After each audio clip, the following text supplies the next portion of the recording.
are actually going to do a new segment, and we're kicking it off right now with none other than one of the greatest chefs in the entire globe. Ladies and gentlemen, it's Burrell. Thank you so much for having me. It's so good to be here. We're going to kick off Drew's cooking school. That's right, and Anne is going to be the teacher. Now, part of Drew's cooking school is for when those people who don't feel so confident in the kitchen need some guidance, need some, confidence. We're going to say this together because it's our new signature segment. Are you ready, everybody? It's time for Drew's Cooking School. Yeah. Congratulations on your cooking school. Now, Anne, I'm really excited about this question. What is one piece of advice you have for people who aren't confident in the kitchen? All right, I have two straight out of the box, and it's so funny because when people are like, I don't know how to do stuff in the kitchen, I'm like, well, what happens when you follow a recipe? And they're like, a recipe? And I'm like, what do you mean? What do you mean? Because if you don't know how to get somewhere or how to do something, you look for a set of directions. Yes. That's what a recipe is. But then the other thing is do your mise en place. And mise en place is a French term, and it means put in place. It's the first thing you learn in culinary school. It's the first thing I teach people when they're starting off cooking. It's do all of your prep work first, like cut your onions, cut your tomatoes, get everything out and get it ready so that when you start to cook, it's not a mad scramble to find everything. Which is why you burn everything and then feel like a failure. And you feel stressed out and you have dishes everywhere. And the food sucks. All right. Yeah, exactly. All right. This is great advice. Now you're about to teach a foolproof recipe to two of our viewers who reached out to us to learn at our cooking school. Let's meet them. Hi, Drew. My name is Kathryn, and I'm a mom of 3. I feel like people who have an instinct for cooking have always had that instinct, and that is something I just was not born with. I remember being intimidated by the kitchen as a little girl, so I didn't even bother. I took a cooking class a few years ago. However, I just came across as more of a class clown. I have ruined everything from chicken nuggets, mac and cheese, pizza, you name it. You can just cut around the burnt part. Even my kids have started teasing me and wondering, what is Mom going to make tonight? I could use help from a professional to make a quick and simple recipe so I can impress my family and friends.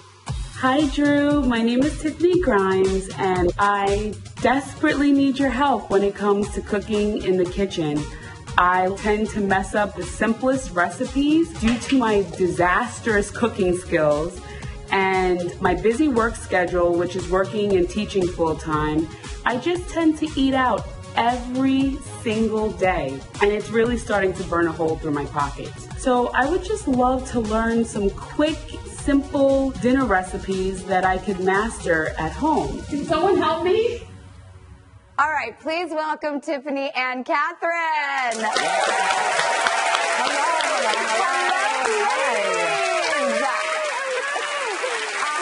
All right, Anne, what are you teaching us today? So today we are making a super delicious chicken Milanese. So it's a breaded and fried chicken cutlet. And then it is topped with a little corn, tomato, and red onion salad. And of course, at this time of year, basil and a little arugula. Okay, all right, class officially in session. Take us through it. So we have a chicken breast that we have cut in half. So it's 2 thin slices of a chicken breast.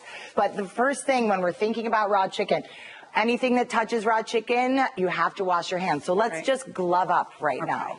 So we have our 2 pieces of chicken. We have a little saute pan, and we're just going to beat our meat. Like, it doesn't. We like to have I really like this cooking segment. Right.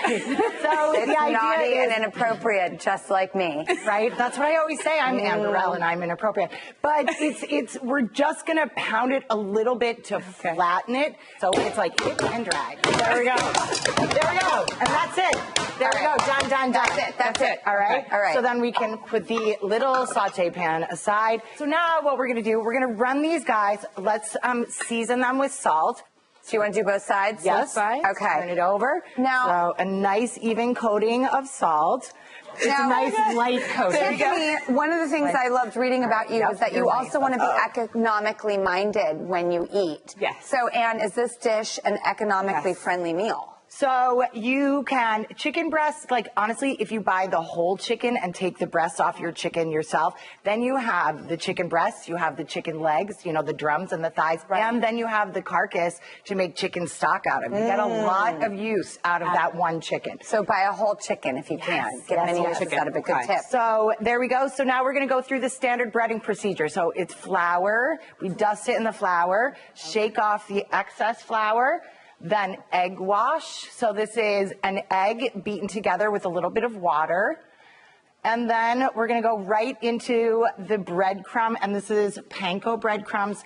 They are Japanese breadcrumbs. They're nice, big, thick shards, and they get extra crispy. This is also mixed with a little bit of Parmesan cheese. Parmigiano. That's a hot tip, Anne, because that adds more salt and more umami flavor. Extra Can flavor. I ask a question? Yes, of course. What happens, like one of my kids doesn't like Parmesan or any kind of cheese. I mean, I bet you if you snuck the Parmesan in there and didn't tell them, they wouldn't even know. I don't know. I bet. I'm very sensitive. If you feel like, you know, cheese averted, just leave it out. Okay. All right, so then we dropping go. my chicken in. Okay. So there we go. And then I'm doing my second one. Okay, by the way, Kathryn, I got to tell you, I really relate to you because my children, when I serve them food, Let's turn your pan they're down. not like, oh my God, Mom, this is amazing. They're, you know, like little mini food critics all of a sudden in the kitchen. And so I just really related to your story of your kids not seeming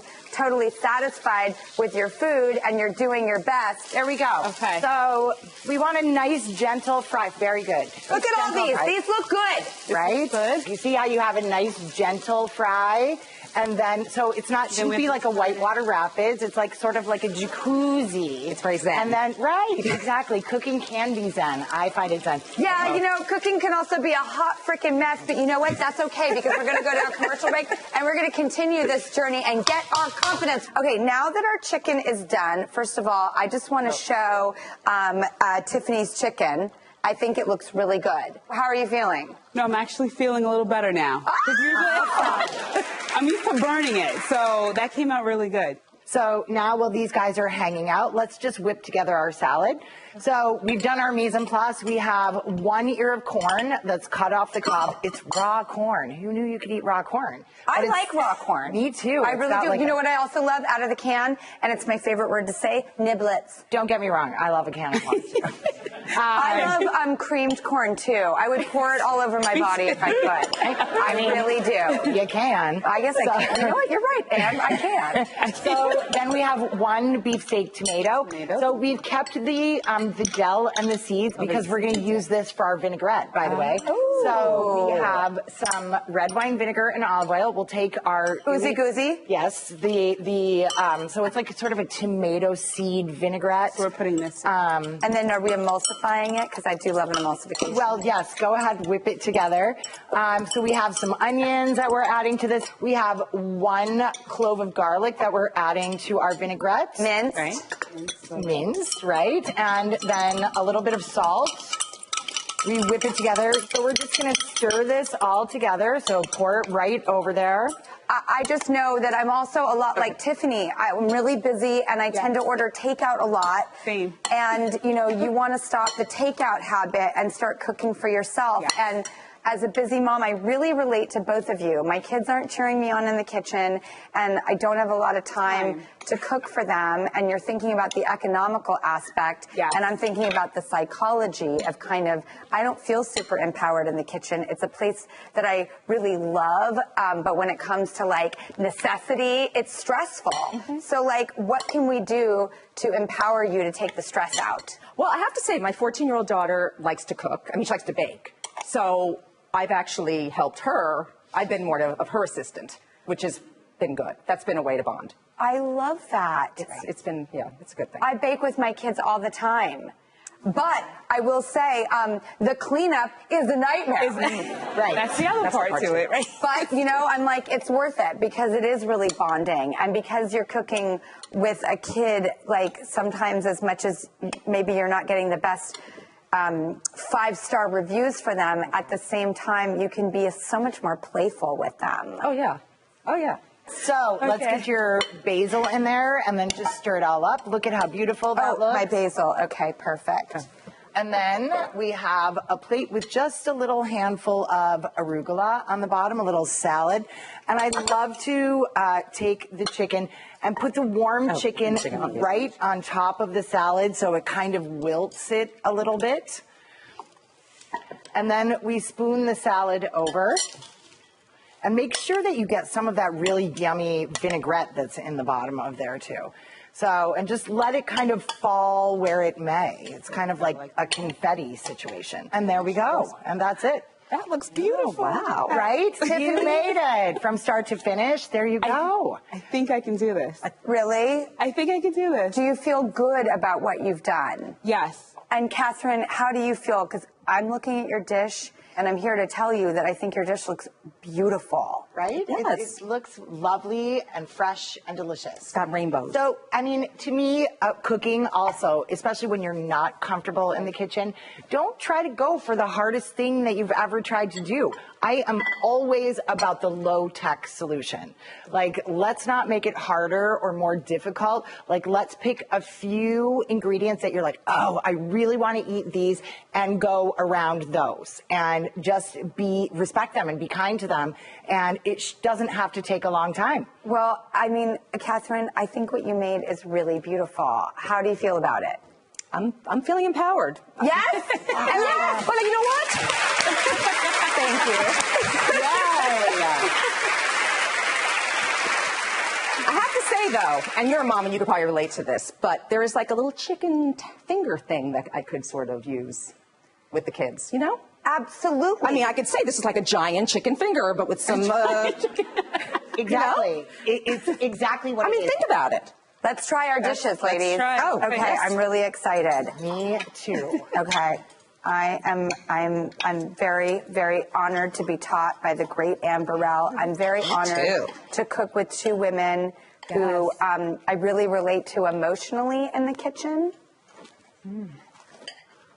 It's delicious. Ooh. Right? It's delicious. It's like the tomato seed vinaigrette with the really pop of the red wine vinegar and the garlic in there. I don't taste any Parmesan also, do you? No. Oh, And you just get the either. umami of it, right? I don't either. You made it. Congratulations. Look at that. We were changed the cheese. And Anne, I think you have a little surprise for somebody. Someone? I do. For both of you ladies, I'm going to give you guys a set of my cookware that's available on HSN to make it much easier for you to cook at home. Thank you so much. Thank you. And they're dishwasher safe. You can, they're non-stick. You can use metal utensils and then throw them right in the dishwasher. Oh my goodness. And I would like to stick with you ladies and continue the culinary journey this year. Will you do this with me? Goodness. Oh my gosh. Absolutely. Okay, let's keep this party going.